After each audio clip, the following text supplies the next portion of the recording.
오늘은 정말 뜨거운 주제죠. 테슬라의 그 소문 무성한 보급형 전기차. 다들 모델 2라고 부르는 것 같아요. 네, 안녕하세요. 자료들 보니까 정말 흥미로운 내용이 많았습니다. 이 차 목표는 아주 명확해 보여요. 이 정도 가격으로 전기차 대중화를 확 열겠다는 거죠. 이게 그냥 새 차 하나 내는 게 아니라 뭐랄까 테슬라 전략의 큰 병화 그런 느낌이에요.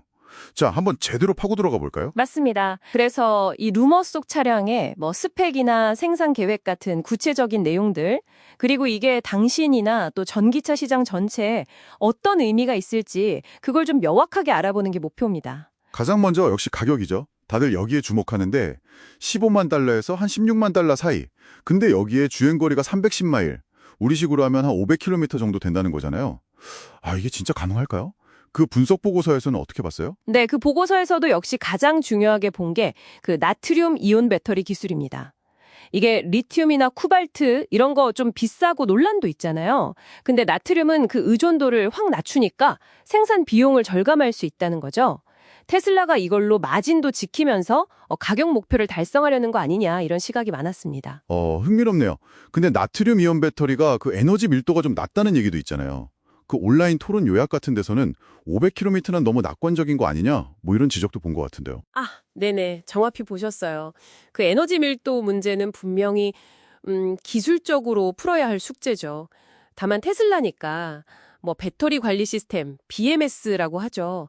그걸 최적화하거나 다른 효율 개선 통해서 어떻게든 맞추지 않겠냐. 이런 기대감도 같이 있는 상황이에요. 그러니까 가격을 위해서는 어느 정도 기술적인 희생, 트레이드 오프는 감수해야 한다. 이런 인식이 좀 깔려 있는 거죠. 가격을 맞추려면 또 다른 게 디자인이랑 생산 쪽이겠네요. 축소된 모델 Y 얘기가 나오던데 기존 모델 Y 라인을 좀 재활용해서 비용 줄이려는 뭐 그런 전략이겠죠. 네, 그 분석이 상당히 설득력이 있어요.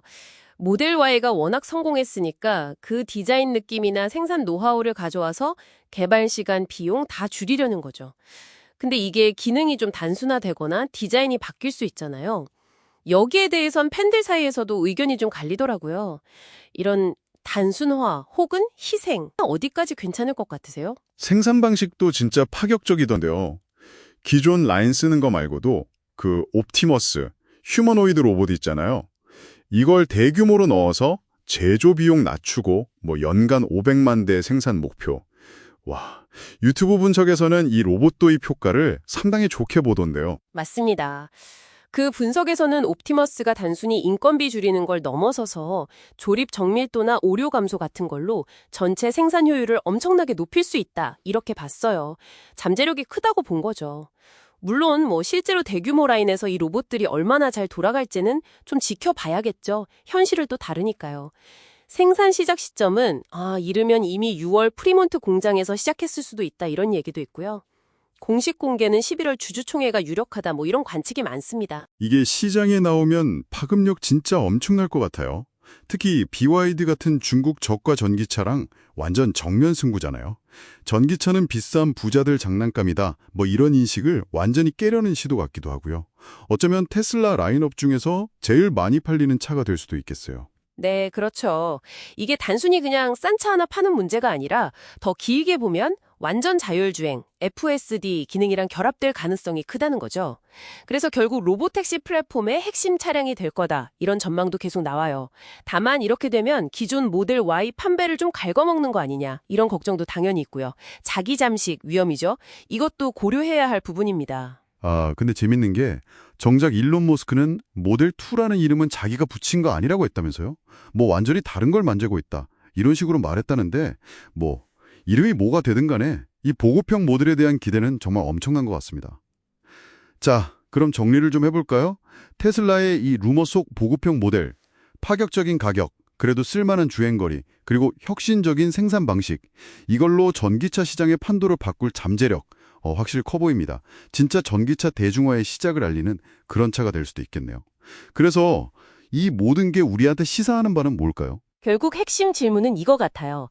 소비자들이 저렴한 가격이라는 이점 때문에 디자인이나 기능이 좀 단순화되는 걸 과연 어떻게 받아들일까? 이 차가 단순히 가격표만 싼 차가 아니라 테슬라라는 브랜드 경험까지 어느 정도 만족시키면서 정말 모두를 위한 전기차가 될 수 있을지, 그게 관건인 거죠. 네, 그렇군요. 그럼 마지막으로 당신께 한번 던져보는 생각할 거리입니다. 만약에 이 차가 정말 성공해서 저렴하고 괜찮은 전기차가 막 쏟아져 나온다면요. 우리가 자동차를 소유하고 이용하는 방식 자체가 어떻게 변할까요? 그냥 타고 다니는 이동수단이 아니라 FSD 기술 같은 거랑 결합해서 차가 스스로 돈을 버는 플랫폼, 로보택시 같은 거죠. 그런 미래가 온다면 이런 변화에 대해서 한번 깊이 생각해보는 것도 꽤 흥미로운 일이 아닐까 싶네요.